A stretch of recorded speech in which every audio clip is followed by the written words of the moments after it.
Merhaba. Yol ne zaman başlar? Bizim seyrimiz, seyri suluğumuz ya da uyanış yolculuğumuz, aydınlanma yolculuğumuz nasıl başlar? Eee, Öncelikle kendimizi çok güçlü hissetmemiz gerekiyor. Daha önceki videolarda da aktardığımız gibi gücü olmayan zaten yola çıkamıyor. Bazıları başkalarının sırtına binerek de yolda gidebiliyor. Bazı araçlarla ilerleme şansımız var. Fakat önce yola çıkma durumu nedir? Bunu bir aktaralım. Yola çıkma bir yere gitmek için çabalamak demek. Bulunduğumuz yerden eğer razıysak, bulunduğumuz koşulları beğeniyorsak ya da bu şekilde kalacak zaten. Hiçbir şey değiştirmeye de gerek yok. Zaten değişmez diyerek aynı ortamda kaldığımız sürece bizler yola çıkmış sayılmıyoruz. Yola çıkmaya ihtiyaç duymuyoruz daha doğrusu. Fakat ne zaman ki belli bir yaş olgunluğuna geliyoruz, bir şeyler artık içimizde değişmeye, bir şeyleri sorgulamaya başlıyoruz, doğruyu yanlışı ayırt etmeye başlıyoruz. İşte o zaman dışarıdan aldığımız şeyleri reddetme eğilimine giriyoruz. Yani dışarıdakileri beğenmiyoruz. Bunlar aslında nedir? Kuşak farkı gibi de düşünebilirsiniz. Öğrendikleri belli veriler, belli davranış kalıpları var. Fakat yola başlayacak olanlarda bir uyumsuzluk görünür ilk etapta. Zaten ilk aşaması budur, uyumsuz. Neden uyumsuz? Çünkü ölecek. Yola girecek, ölecek. Fakat hemen başlamıyor. Şimdi eğer kişi yola çıkacaksa her şeyi arkasında bırakması gerekiyor, değil mi? Bu çok büyük bir kayıp olarak hissedilebiliyor. Hani ölüm gibi bir şey oldu ama kimse ölmedi durumu.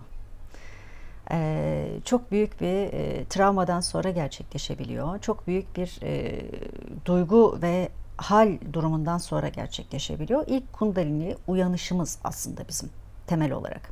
Öncesinde bizim büyüme evremiz vardır. Bu büyüme evresi bazen 15-16'lı yaşlarda da bu evrimi tamamlayanlar var. Bu 25-30 yaşlarında, hatta 50'li yaşlarda dahi o ilk başta bu yıldızlarda içeride yakıyor ya hidrojeni. Ondan sonra kabukta yanmaya başlayacak. Kabukta yanmaya başlama evresini emmare olarak sayalım. İçeride yanma durumu dünya hayatı. Dünyada bir şekilde tutunmaya, var olmaya, kendi kimliğini oluşturmaya çalışıyor herkes. Aslında bir şekilde herkes yola giriyor. Ama birileri birinci aşamada kalıyor, çoğunluk. Daha sonra ikinci aşama, üçüncü aşama derken devam ediyoruz. Şimdi dediğim gibi öncesinde gelişim aşaması olduğu için bizler güçlü değiliz çok fazla.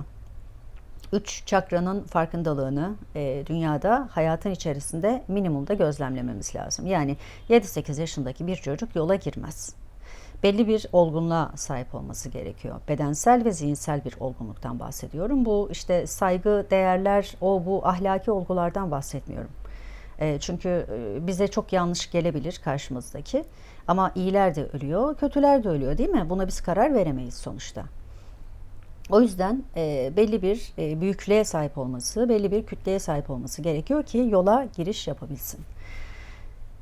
Bu nedir? Zamanla gelişen şeyler, yaşanılan olaylar kişide o kadar fazla ağırlık yapıyor ki bu ağırlıklarla beraber bizler bedensel olarak hastalıklar yaşayabiliyoruz. Güçsüz kalıyoruz. Çok çabuk grip ya da enfeksiyon türü hastalıklar da oluşabiliyor. Çünkü bağışıklık sistemi de tam olarak kendini göstermiş değil belli bir yaş döngüsüne kadar. Bedenin alıştığı bir format haline gelmesi lazım. O yaşanılan hastalığa alışmak, uyumlanmak, belli fiziksel etkilerin getirdiği şeylere uyumlanmak derken sancılı bir süreçtir. Yola girmeden önceki süreç. Ve yeterli gücümüz oluştuktan sonra zaten hastalık olgusu olmaz. Çünkü yeterince köklenmiş oluyoruz biz o döneme kadar. Dayanıklılığımız artıyor. Lise zamanları falan da sanıyorum benim yola giriş evrem. Bir gün Annemler bir yere gittiler. Yürüme mesafesiyle yaklaşık 1,5-2 saat sürüyor. Ve oraya gitmek için de çok fazla vesait yok. O yüzden yürüyerek, kestirmeden gitmeyi tercih ettiler. Beni de çağırdılar. Dedim yok, dersim var benim, gelemem. Ve dönüşte çok şiddetli şekilde yağmur yağıyor. Çok gürültülü şekilde gök gürültüsü var. O kadar yoğun ve o kadar ürkütücü ki o zamana kadar hep yanımda annem oldu, çevre oldu ama o gün yapayalnızım. Tek başımayım. Hiç kimse yok evde. Sonra benim aklıma kötü kötü şeyler gelmeye başladı. Negatif düşünceler. İşte ya başlarına bir şey gelirse, ya araba çarparsa, ölüm korkusu aslında bir şekilde tetiklemeye başladı beni. Yola nasıl girilir derseniz bu korkuyla aslında yola giriliyor da diyebiliriz. O güne kadar belki korkmanızı gerektirecek bir şey olmamıştır ama bir şeyleri kaybetme düşüncesi, bir şeylerden yoksun kalma duygusuyla alakalıdır yola giriş. Ve çok şiddetli rüzgar var, haliyle yağmur var, gök gürlüyor. O anda elektrikler de gitti. Mum aradım, bulamadım. Yani öyle bir yalnızlık ve öyle bir korku var ki içimde ve kötü düşünceler, dediğim gibi kötü olarak algıladığımız şeyler. Bekledim. Normalde gelmeleri gereken saati geçirdiler ve iyice telaşlanmaya, kaygılanmaya başladım. Sonrasında pencereye çıkıyorum. Tül rüzgarla beraber yüzüme geliyor. Sanki bir yerden bir varlık fırlayacakmış da beni işte orada yok edecekmiş gibi bir korkudan bahsediyorum. Yani ciddi bir korku yaşadım o gün. Sonrasında işte pencereden baktım ettim vesaire, olmadı. Baktım gelmiyorlar. Düşünceler duyguya dönüşmeye başladı, korku. Duygu tetikledi. Daha sonra o duygunun sebebini içimde araştırmaya başladım. Yani neden korkuyorsun ki? Daha önce de gitmişlerdi zaten. Yani babam zaten uzakta çalışıyordu, genelde yoktu ama annesizlik mi acaba korkutuyor beni? Ya kardeşimin başına bir şey gelirse vesaire derken bu düşüncelerle bir imajinasyon yarattım kafamın içerisinde. Daha öncesinden rüyalardır, odur budur, tabii ki imajlarımız var ama korkuyla gelen bir imajinasyonu ilk defa yapıyorum. O kadar korkmuşum yani, düşünün. Sonra gök şimşeğin babamın üstüne düştüğünü gözlemliyorum içeriden. Sonra anneme düşüyor. Kardeşim de annemin elinden tuttuğu için hepsi birden çarpılıyorlar ve orada şimşek çarpmasıyla ölüyorlar. Benim kimsem kalmıyor. O anda kendimi o kadar yalnız, o kadar çaresiz, o kadar tek başına hissettim ki. Ve o anda ben onları kurtarmaya gidemiyorum. Şimşek beni de çarparsa öldürürse ne olacak korkusu da var. Haliyle bocalamalı bir gündü. Sonra bir sükunet geldi. O korkuyu yaşadım dibine kadar. Sonra kapıdan içeri girdiler. Ama benim ne annem kalmıştı, ne babam, ne de kardeşim. Çekirdek ailem. Hepsini kaybetmiştim. İçimdeki olan şey şuydu: bundan sonra dünyada tek başınasın. Çok büyük bir yalnızlık vardı. Fakat çok büyük bir sorumluluk duygusu da vardı. Madem tek başımayım, bundan sonra hiç kimseden hiçbir şey istemeden hayatıma devam edeceğim. Ne maddesel bir yardım, ne manasal bir yardım, işte ne yemek, ne başka şey. Önceden annemizden bir şeyler isteriz, taleplerimiz olur. Mesela geçen gün konuşuyoruz, çikolata krizlerim tutardı benim, enerji azaldığı için. Ve annem onu yaratırdı. Para olmasa dahi yaratırdı kadın. Ama o günden sonra annemden hiçbir şekilde hiçbir şey istemedim. Yemek yapıyor, gel kızım hadi yiyelim diyor. Onlara eşlik ediyorum ama ondan bir şey isteme durumunun içerisine girmedim. Çünkü yalnızım. Yani bana eşlik eden insanlar var çevremde belki ama o günden sonraki o yalnızlık korkusu değil ama tek başınalık durumu gibi düşünebilirsiniz bunu. Hayatta artık tek başımayım. Kendi kararlarımla yaşayacağım. Bir şekilde uyumlanmayı öğreneceğim. Çünkü yaşayabilmek için yeri gelecek boyun eğeceğiz, yeri gelecek alttan alacağız, yeri gelecek görmezden geleceğiz.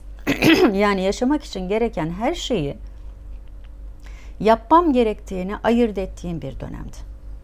Sonrasında birkaç gün içerisinde çok büyük bir yoğunlaşma ve enerji yükselişi algıladım.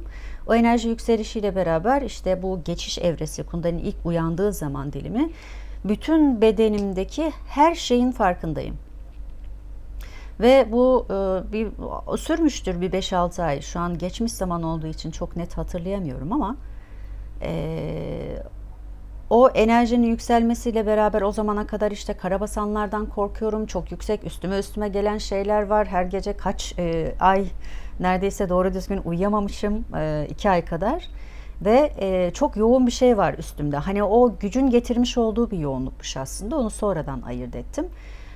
Çok güçlü bir sıkışma hissediyorum. Panik durumu hissediyorum. Ve ne yapacağımı da bilemiyorum. Bunun neden kaynaklandığını da bilemiyorum. O tek başınalık duygusunu hissedip bütün çakralar birden aktive olunca ne oldu? Ben artık korkmamaya başladım. Hiçbir şeyden. Kendi gücümün farkına vardım. Ve 3 gün, yaklaşık 3 gün, 72 saat civarları falan uyumuşum evde. Annem gelip gidip nefesimi kontrol etmiş. Öldün mü, insanı bir acıkmaz mı, bir uyanmaz mı, kızım ne oldu sana böyle falan dedi. Ondan sonra ben de belirli yetenekler açılmaya başladı. Aslında bizde var olan şeylerdir ama işte karşıdakinin düşüncesini ya da duygusunu algılamak gibi hayata daha farklı bir perspektiften bakmaya başladığım bir süreçte diyebiliriz. Yani yola giriş evresi aslında bize bir nevi sorumluluk kazandırıyor ve yalnızlık duygusuyla birlikte artık kendi başıma bir şeyler yapacağım deme noktasına getiriyor kişiyi. Yola böyle giriyoruz. Yani bu duyguyu, bu hissi, bu yalnızlığı, tek başınalık, tek olana gidebilmek için tek başınalığı kendi içimizde hissetmemiz gerekiyor. Ve ölüme gidiyorsun. Nasıl olacak da korkuyla gideceksin? Nasıl olacak bir panik içerisine gireceksin? Tabii herkesin korktuğu duygular birbirinden farklı. Birisi mesela sevgilisini kaybediyor olabilir. Bir ölüm olgusu olabilir. O ölümden sonra kendini tamamen yalnız ve çaresiz hissediyordur. İlk hayatımızda ilk kez kendimizi bu kadar çaresiz, bu kadar yalnız ve bu kadar tek başına kalmış gibi hissettiğimiz dönemde yolculuğumuz başlıyor canlar. Ondan sonra bizler birinci boyut evresi denilen alana geçiyoruz ki emmare alanıdır. Bu çabayla geçen bir süreç.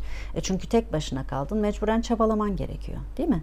Para kazanacaksın, evine bakacaksın, giderlerini karşılayacaksın. Bunlar için gereken her şeyi yapacaksın. Haliyle burası köklenme dönemimiz bizim. Daha da fazla köklenmemiz gerekiyor. Sonrasında artık birinci boyutun sonu dediğim evrede nedir? Artık hiçbir şeyin önemi kalmadı. Birinci boyut bittiği andan itibaren hepimiz artık ne bir şey yaşayabilirim, ne yaşayacağım bir şey kaldı, ne göreceğim bir şey kaldı, ne geçmişim ne de geleceğim kaldı. Ve hiçbir şey beni bu tarihten sonra ne mutlu edebilir ne mutsuz edebilir demenin son noktasında aslında birinci boyutta çıkıyoruz. Birinci boyuttan çıktıktan sonra büyük bir özgürlük duygusu, içeride serin bir şeyler var. Ve o serin şeyler bizim yolda daha rahat gitmemize sebep oluyor. Neden rahatız? Daha öncesinden o kadar çaba sarf ettik, o kadar yırttık kendimizi. Ama insanlar ne değerimizi bildiler, değil mi? Birinci boyutta yaşanan olgu odur. Gitgide kendimizi daha da değersiz hissederiz. Daha içimizde güç olmasına rağmen, yaptırımımız olmasına rağmen insanların arasında artık yerimizin kalmadığını düşünürüz. Ve ölüm duygusu gelir. Ölmek isteriz artık. Birinci boyutun sonunda herkesin hissettiği şey budur. O yüzden zaten buna bir hani adına aydınlanma diyebilirsiniz, tekamül diyebilirsiniz.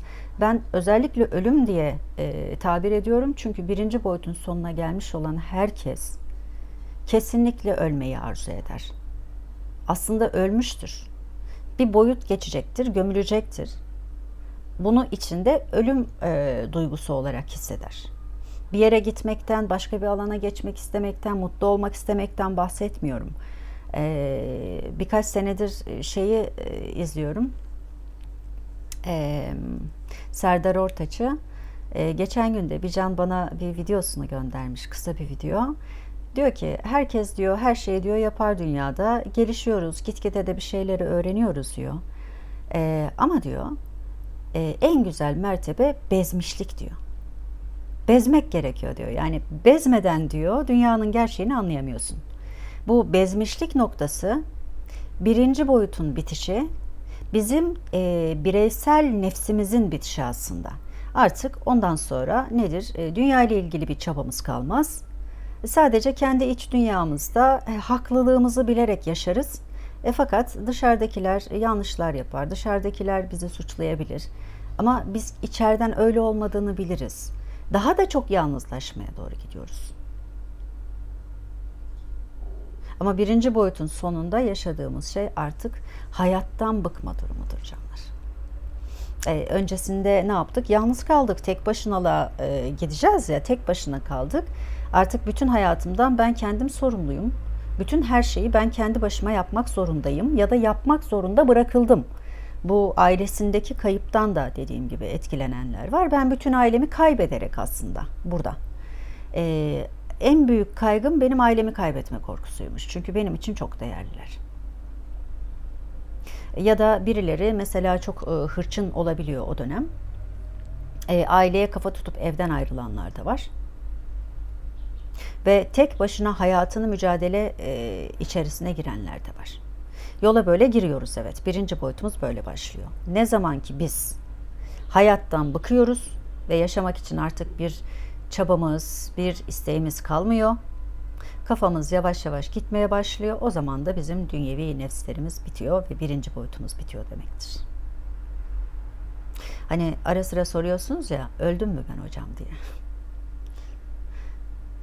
Eğer birinci boyutunuz devam ediyorsa, yani sizin bireysel nefsleriniz bitmediyse hala kızmaya, hala haklı olmaya çabalayabilirsiniz. Fakat ikinci boyut biraz daha sakin geçen bir dönemdir.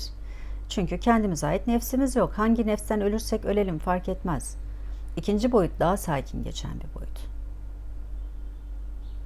Karşımızdakinin çabasına bakıyoruz. Kabir aleminin içerisindeyiz. Görüyoruz onların çabasını. Yanlış yaptıklarını da görüyoruz. Ama biz istesek de istemesek de sonucu değiştiremediğimizi de görüyoruz. En sonunda hiçbir şeye değiştiremediğini, düzeltemediğini fark ettiğin noktada da kabir alemini bitiriyorsun. Ben artık burada yaşamak istemiyorum. Bu koşullarla değil bakın. Bu koşullarda yaşamak istemiyorum. Ailem, çevrem, sevdiğim insanlar zaten gitgide yavaş yavaş onlardan da sıyrılıyoruz. Sonuçta ölmeden önce ölüm bir sürü kademeden oluşuyor bu. Ve orada da ben artık kendi kurallarımla, hiçbir şeye bağlı olmadan kendi hayatımı yaşamak istiyorum.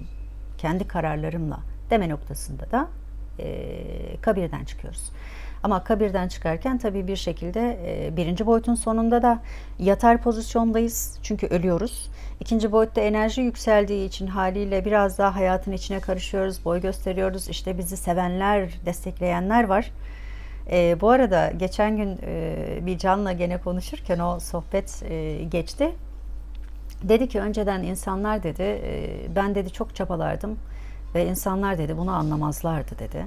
Ama şimdi dedi beni başlarının üzerinde dedi gezdiriyorlar dedi. O kadar dedi değerli hissediyorum ki kendimi, yani onlar hissettiriyor. Değerli olup olmamak senin için önemli mi dedim. Tabii dedi, hani anlaşıldığım için seviniyorum ama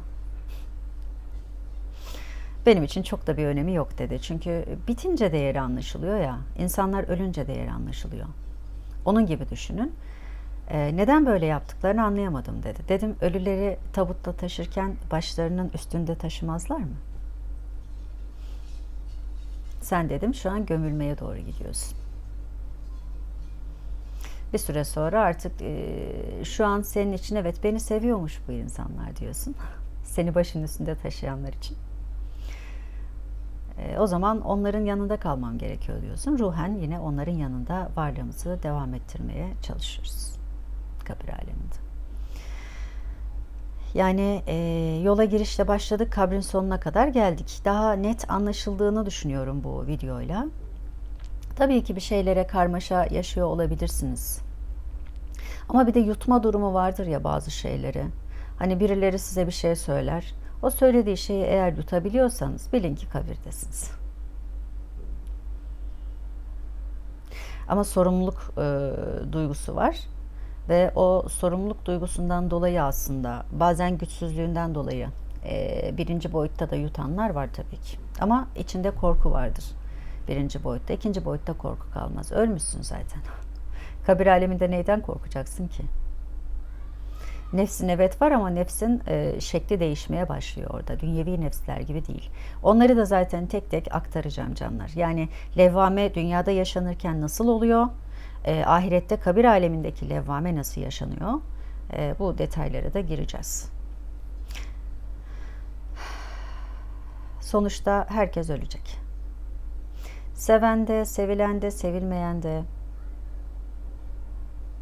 iyisi de, kötüsü de, güzeli de, çirkini de. Hepimiz öleceğiz. Ama ne kadar teslim olabiliyoruz? Ne kadar ileri gidebiliyoruz? Şu anda dünyada, özellikle Türkiye için konuşalım. Türkiye'de olanların çoğu hala nefsleri bitmemiş olanlar. Nefslerini bitirenler zaten ayırt edilir. Mahşerini geçenler de ayırt edilir. Çünkü mahşeri geçtiysen hayatından artık örnekler vermeye başlarsın. Ben bu konuda ders aldım, ben bunu yaşadım ve hiçbir şekilde korkun yoktur. Bir şekilde usta olmuşsundur o dönemden sonra. İnsanlar ister eleştirsin, ister eleştirmesin.